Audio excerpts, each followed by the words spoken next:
네, 우리는 이 땅을 살아가면서 누군가의 기쁨이 되기를 소망합니다. 내가 사랑하고 섬기는 대상이 나로 인해 기뻐하는 것, 그것이 나의 가장 큰 행복이기 때문입니다.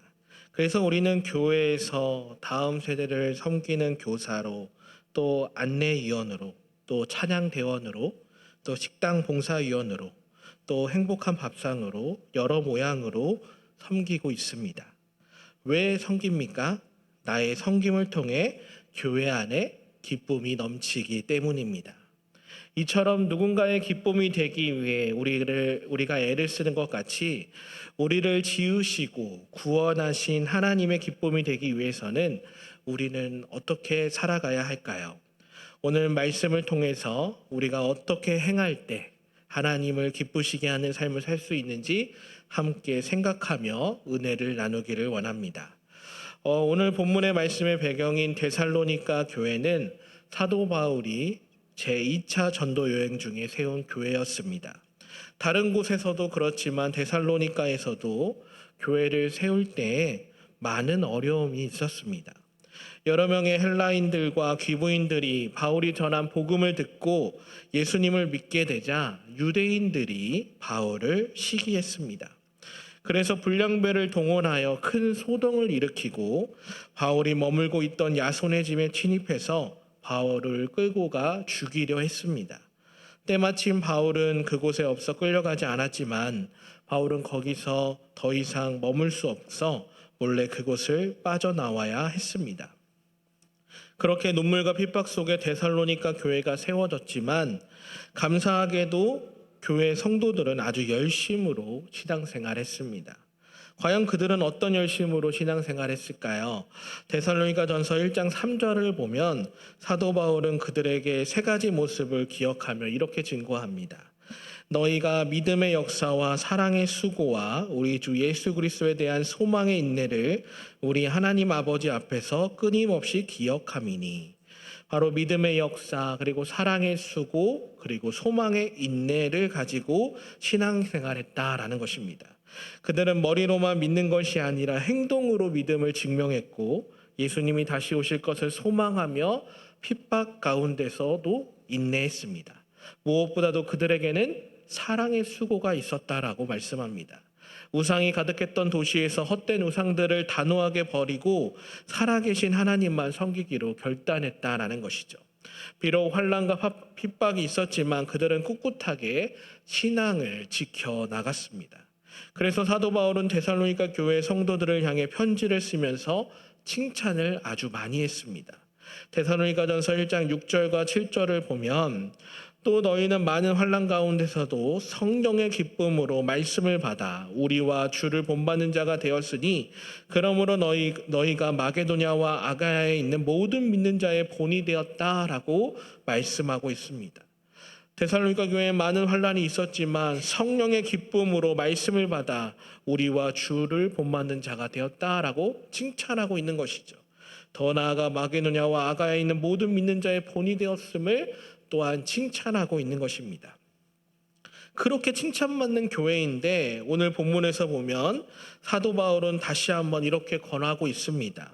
본문 4장 1절입니다. 그러므로 형제들아 우리가 끝으로 주 예수 안에서 너희에게 구하고 권면하노니 너희가 마땅히 어떻게 행하며 하나님을 기쁘시게 할 수 있는지를 우리에게 배웠으니 곧 너희가 행하는 바라 더욱 많이 힘쓰라라고 말씀합니다. 여기에서 끝으로라는 이 단어는 결론적으로 마지막으로라는 의미도 담겨져 있지만 이 본문에서는 강조하는 의미로 쓰였습니다. 즉 아주 중요한 말이니 반드시 명심하세요라는 의미이죠. 그렇다면 그 중요한 말씀이 무엇입니까? 다름 아닌 너희가 어떻게 하면 하나님을 기쁘시게 할 수 있는지 우리에게 배웠고 지금도 하나님을 기쁘시게 살아가고 있지만 앞으로도 더욱 힘써서 하나님을 기쁘시게 하며 살라라는 권면의 말씀인 것이죠. 한마디로 하나님을 기쁘시게 하는 삶을 힘써 살아야 된다라는 것입니다. 그렇다면 왜 사도 바울은 하나님을 기쁘시게 하는 삶을 힘써 살아야 한다라고 강조하고 있는 걸까요?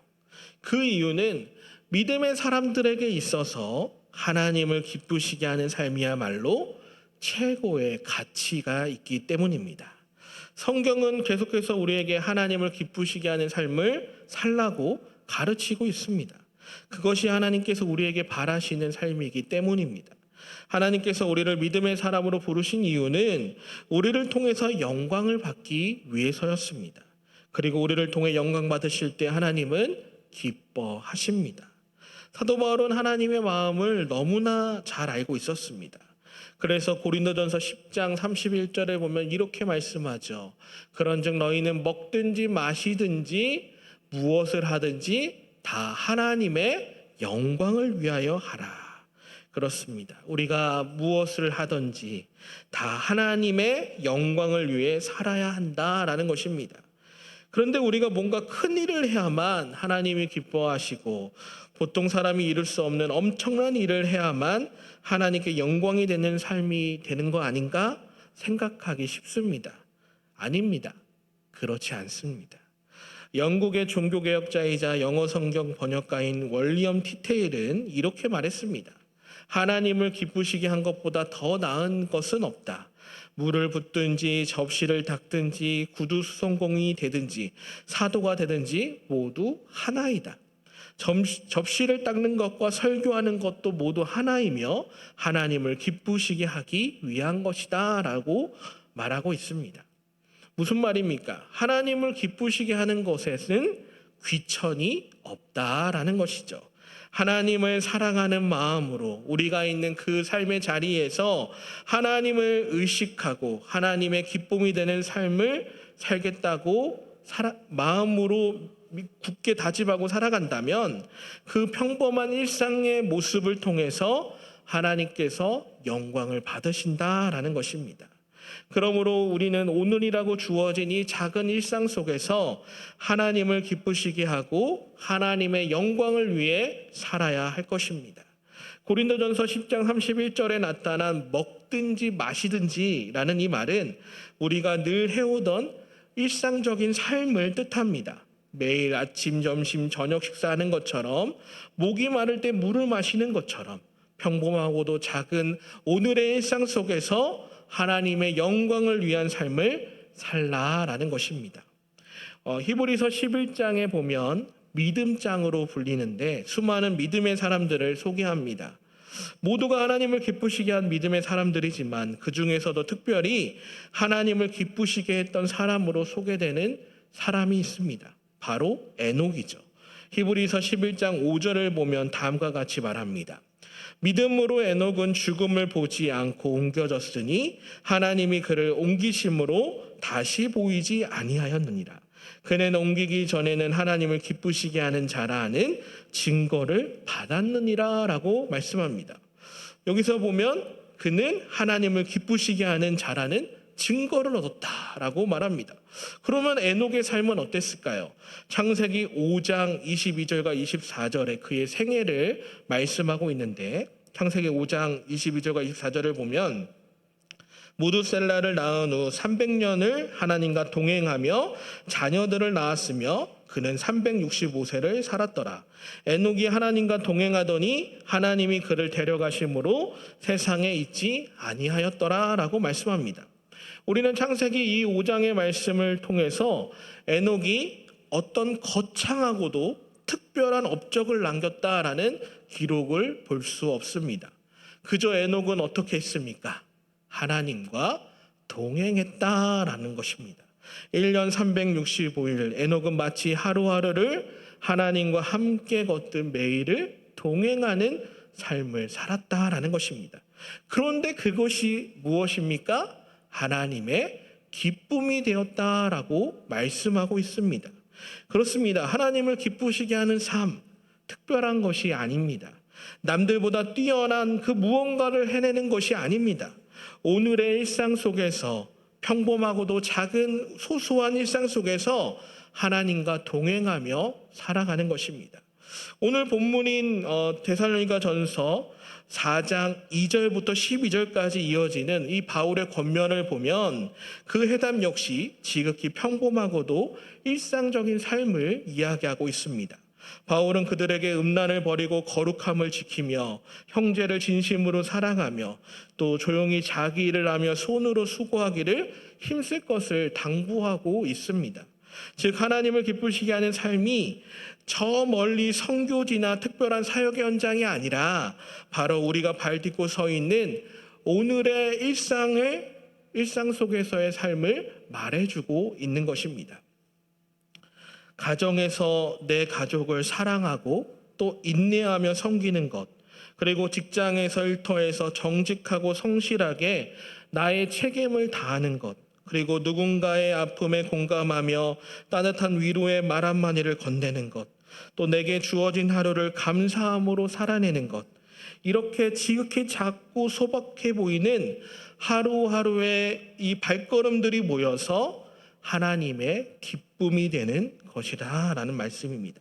거창한 업적이나 눈에 띄는 성과를 내야 하는 부담감을 가질 필요가 없다는 것이죠. 오늘 나에게 주어진 삶의 그 자리가 바로 하나님을 기쁘시게 할 가장 좋은 자리임을 믿으시기를 소망합니다.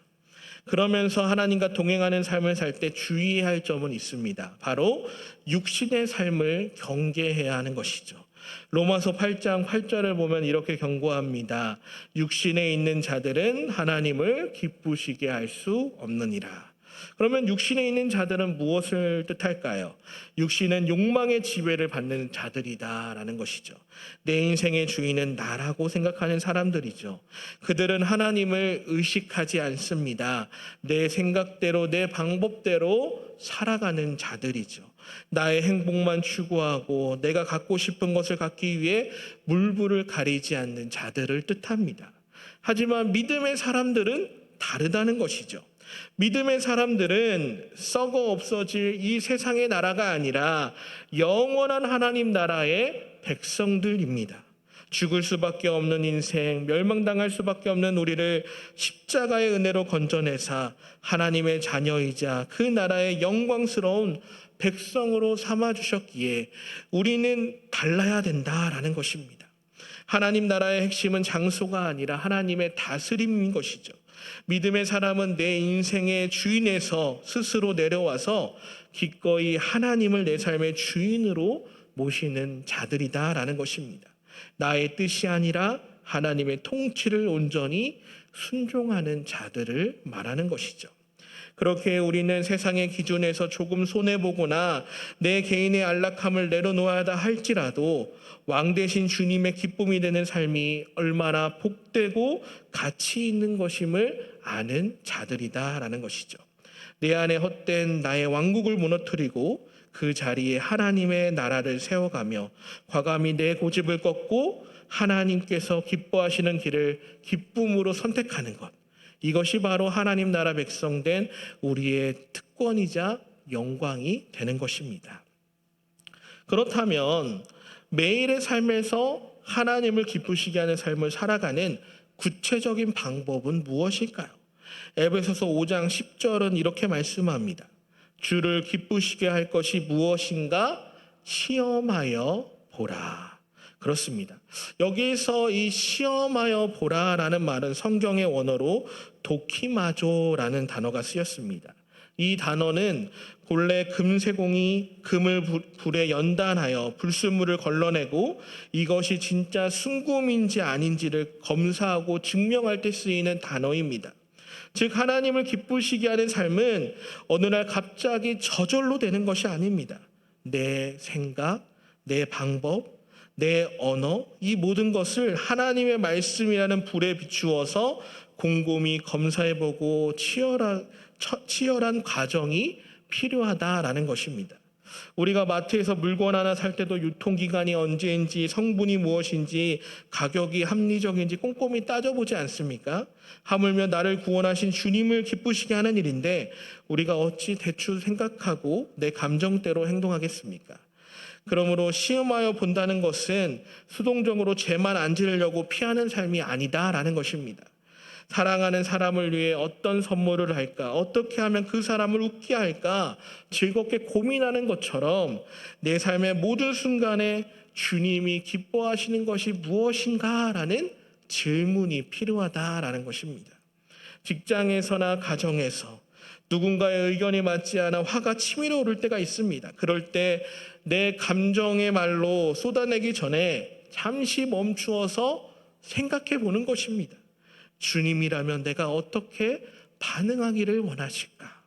이 짧은 질문 하나가 우리의 거친 언어를 부드럽게 하고 관계의 깨어짐을 막아주는 것이죠. 또 가정에서 자녀를 양육하거나 또 이제 어린 손주들을 돌볼 때도 마찬가지입니다. 내 욕심대로 내 방식대로 아이들을 이끌려 보면 답답함이 이루 말할 수 없습니다. 이럴 때 질문하는 거죠. 주님, 제가 이 아이들을 어떤 눈으로 바라보고 어떤 말로 격려할 때 주님이 가장 기뻐하실까요? 이 질문은요, 우리를 더 지혜롭게 하는 자리로 안내할 것입니다. 또 교회에서 섬길 때에도 이 질문이 필요합니다. 어르신들을 위해 식사를 준비하거나 안내자로 또 교사로 다방면에서 교회를 섬길 때가 있습니다. 그러다 보면 어느새 육신이 지치고 때로는 남들이 내 수고를 몰라주어서 서운한 마음이 들 때도 있습니다. 바로 그때 이 질문을 떠올려 보아야 하는 것이죠. 아무도 알아주지 않는 이 작은 섬김을 지금 우리 주님께서 얼마나 기쁘게 바라보고 계실까? 이 믿음의 질문은 우리 안의 서운함을 씻어내고 다시 넉넉히 섬길 수 있는 새 힘을 공급해 준다라는 것입니다. 이처럼 이 일이 과연 주님이 기뻐하시는 일인가? 라는 이 사소한 질문을 끊임없이 우리의 삶에 던질 때 우리는 주님과 친밀하게 교제하고 날마다 하나님과 동행하는 삶을 살아갈 수 있게 되는 것입니다. 바라기는 이 자리에 모인 우리 모두가 날마다 하나님을 의식함으로 하나님과 동행하는 삶을 살아가기를 소망합니다. 우리가 하나님의 기쁨이 되기를 힘쓸 때 우리 안에도 세상이 줄 수 없는 평안과 기쁨이 넘쳐날 줄 믿습니다. 왜냐하면 우리 하나님이 우리에게 가장 좋은 것을 주시는 분이기 때문입니다. 예수 그리스도를 통해 갚을 수 없는 은혜를 주셨고 지금도 베풀어 주시고 앞으로도 넘치도록 부어주시기 때문입니다. 그러니 이번 한 주간도 힘써 하나님을 기쁘시게 하는 삶을 살아내는 성도님들 되시기를 원합니다. 우리가 힘써 하나님을 기쁘시게 하는 삶을 살아냄으로써 성도님들의 삶의 모든 삶의 여정 위에 기쁨과 감사가 넘쳐나기를 예수님의 이름으로 축원합니다. 이 시간 우리 말씀을 기억하며 함께 기도했으면 좋겠습니다.